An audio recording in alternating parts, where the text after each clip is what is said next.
Você sabe, às vezes esquecemos o quão diferentes as células do corpo podem ser. Nós meio que as imaginamos como pequenas bolhas circulares quando, na realidade, há muita diversidade de células no corpo. Células parietais do estômago, como parte do sistema digestivo, elas podem produzir ácido estomacal. Felizmente, as células de outros sistemas não. Mastócitos, como parte do sistema imunológico, eles contêm substâncias como a histamina que podem liberar, o que é crítico para a resposta inflamatória. As células musculares esqueléticas, também chamadas de fibras musculares, como parte do sistema muscular, têm a forma de cilindros com múltiplos núcleos, e sua estrutura inclui filamentos finos e grossos que são essenciais para a contração muscular.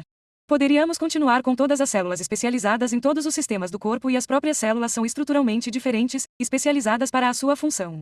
E se eu tivesse que escolher minha célula corporal especializada favorita, ela seria um neurônio, uma célula que faz parte do sistema nervoso. O sistema que é o tema deste vídeo. Mas antes de falarmos sobre neurônios ou outras células do sistema nervoso, porque não são apenas neurônios, vamos fazer um pequeno tour geral pelo sistema nervoso.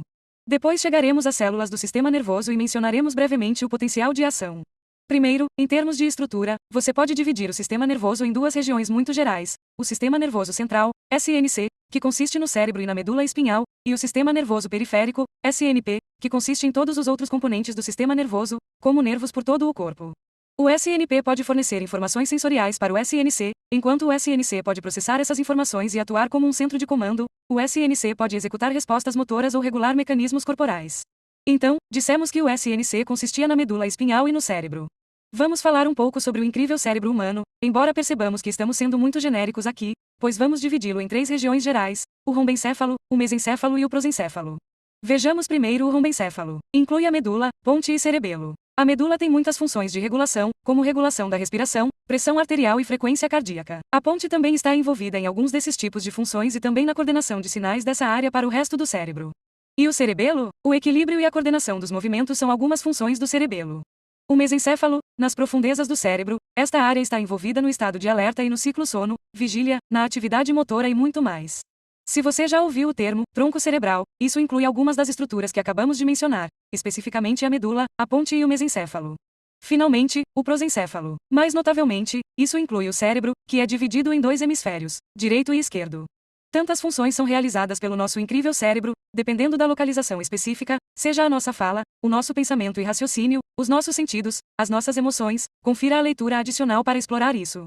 O prosencéfalo também inclui tecnicamente algumas estruturas como o tálamo, que está envolvido com informações sensoriais e motoras, e o hipotálamo, que, se você se lembra do nosso vídeo do sistema endócrino, tem o controle principal do sistema endócrino.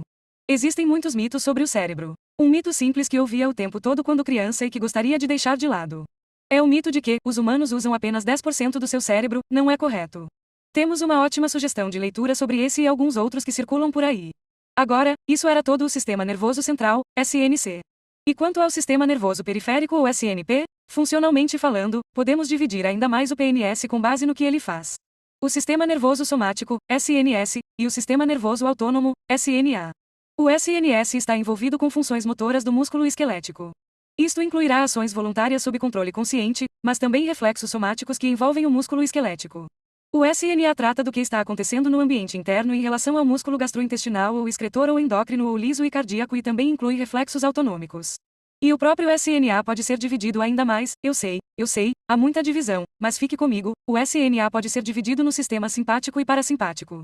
O sistema simpático, a palavra mais curta dos dois, me ajuda a lembrar que faz parte da resposta rápida de lutar ou fugir. Eu sei que fugir de um urso é um exemplo muito popular. Para mim, seria mais realista se eu estivesse cara a cara com meu inimigo pessoal, a copiadora com a qual posso ou não ter tido algumas experiências muito ruins antes, e o sinal de alerta tocou. Então agora você sabe que tem 60 segundos para obter suas cópias, mas está fazendo barulhos malucos de máquina e dando avisos vagos. Isso também pode ativar sua resposta de lutar ou fugir. Uma resposta que pode fazer com que seu coração acelere e a frequência respiratória aumente e algumas coisas não estejam ativas, como o sistema digestivo. Porque se você está tentando desesperadamente fugir de um urso ou enfrentar a copiadora, você realmente não precisa digerir sua comida naquele exato momento. Certo? O sistema parasimpático, palavra mais longa, costuma ser chamado de descanso e digestão. A frequência cardíaca diminuirá, a digestão ocorrerá novamente, descanse e faça a digestão. Muitas vezes, estes dois sistemas podem, portanto, ter efeitos opostos no mesmo órgão. Então, vamos falar sobre dois tipos principais de células do sistema nervoso que constituem o tecido nervoso. Isso significa que são células que você encontrará no sistema nervoso central e no sistema nervoso periférico. Na maioria das vezes, os neurônios são o que vem à mente. Existem diferentes tipos de neurônios, mas vamos focar na estrutura geral dos neurônios. Você tem o corpo celular, o núcleo e a maioria das outras organelas estão aqui. Existem dendritos, geralmente essas estruturas ramificadas são onde os sinais são recebidos. E você tem um axônio, gosto de pensar no axônio, porque os axônios são a fibra por onde normalmente um sinal será transportado para alguma outra célula. A área de junção onde o neurônio se comunicará com outra célula é chamada de sinapse. E o outro tipo de célula principal? Células da glia. Ou você pode chamá-los de glia. Quando eu era estudante e li que elas eram células de apoio, não creio que a palavra apoiar enfatizasse para mim na época o quão essenciais elas realmente são. Estruturalmente, houve muita ênfase em como eles realmente ajudam os neurônios a se conectarem no lugar. A palavra glia vem de uma palavra grega que significa cola. Mas as glias têm papéis enormes e são muito mais do que isso. Algumas células gliais mantêm um equilíbrio de certos produtos químicos no espaço entre as células, essenciais para a sinalização, e mantêm a barreira hematoencefálica que impede que muitas substâncias do corpo entrem no sistema nervoso. Algumas células gliais produzem mielina, que circunda os axônios dos neurônios como algo chamado bainha de mielina, isola o axônio e transfere o sinal. Algumas células gliais produzem líquido cefalorraquidiano que protege o cérebro e é essencial para a homeostase, bem como para muitas outras funções críticas. Algumas células da glia têm importante função imunológica no sistema nervoso. Estes são apenas alguns exemplos. Por mais incríveis que sejam as células gliais, é hora de passar para o potencial de ação. Geralmente, os potenciais de ação são reconhecidos como algo que os neurônios fazem, mas vinculamos algumas leituras interessantes sobre certos tipos de células gliais e potenciais de ação. Vamos apenas abordar o que é um potencial de ação, mas podemos mostrar um vídeo futuro para entrar em etapas mais detalhadas. A ideia principal é que os neurônios precisam ser capazes de se comunicar entre si. E para fazer isso eles precisam ser capazes de receber um sinal no dendrito e transportá-lo pelo axônio. E eles precisam fazer isso rápido, menos de 2 milissegundos de rapidez. O potencial de ação torna isso possível. Não podemos falar de um potencial de ação sem falar de quando o neurônio está em repouso, ou seja, quando não há nenhum sinal a ser transportado. Em repouso, um neurônio tem algo chamado potencial de repouso. O potencial de repouso de um neurônio é mais negativo do que o seu entorno, na verdade, pode ser medido, geralmente está em torno de 70 MV. Sim, MV, que é milivolts, tem carga elétrica. Isso porque existem íons envolvidos dentro e fora da célula, íons como cloreto, Cl, sódio, Na+, potássio, K+, certos ânions, A. Especificamente, o sódio, Na+, e o potássio, K+, desempenham um papel importante na manutenção do potencial de repouso. Devem soar familiares porque falamos sobre a bomba de sódio e potássio em outro vídeo e esta é uma bomba que ajuda a manter o neurônio no potencial de repouso. Em repouso, geralmente a concentração de sódio, Na+, é maior fora da célula e a concentração de potássio, K+, é maior dentro da célula. Como podemos lembrar disso? Que tal Q ser K+ descansando na célula? Mas no geral, em repouso, o neurônio é mais negativo por dentro em comparação com o ambiente ao seu redor. Então, digamos que o dendrito do neurônio receba um sinal. Isso pode gerar um potencial de ação ao longo do axônio. Um potencial de ação mudará rapidamente a carga do neurônio ao longo do axônio, o sinal é transmitido de uma área do axônio para outra. Os canais iônicos se abrem, permitindo que o Na+ imunde a primeira região do axônio. Lembre-se de que Na+ é um íon positivo. Este evento é chamado de despolarização à medida que a carga elétrica se torna mais positiva no axônio à medida que o Na+ imunda e a maioria dos canais de K+ nesse momento permanecem fechados. Isso se espalha para a próxima região do axônio e segue adiante. Mas à medida que o potencial de ação se espalha para uma nova região do axônio, a antiga região onde o potencial de ação já ocorreu começará a ser restaurada. Para saber mais sobre os diferentes canais que abrem e fecham para alcançar esse feito incrível, ou eventos específicos como o período inferior ou refratário, confira os links de leitura adicional na descrição do vídeo. Eventualmente esperamos ter um vídeo completo sobre esse processo. Duas coisas a serem destacadas sobre esse potencial de ação. Se os neurônios são mielinizados, o que significa que tem bainhas de mielina que isolam o axônio e auxiliam na transferência do sinal, o potencial de ação pode realmente saltar de nó para nó sendo os nós áreas onde não é mielinizado. 2. É importante perceber que o potencial de ação é considerado uma coisa do tipo, tudo ou nada. O que queremos dizer com isso é que isso acontece ou não, como um interruptor de luz, está ligado ou desligado, não há um interruptor dimmer, não há níveis diferentes, está desligado ou atinge um limite de quando está ligado e se estiver ligado, está indo. Então está tudo bem, mas o que acontece a seguir? Digamos que você tenha um potencial de ação e ele sinalizará outro neurônio, como? Bem, essa é uma maneira de introduzir neurotransmissores. Assim, o potencial de ação desce pelo axônio e chega aos terminais do axônio, às extremidades do axônio.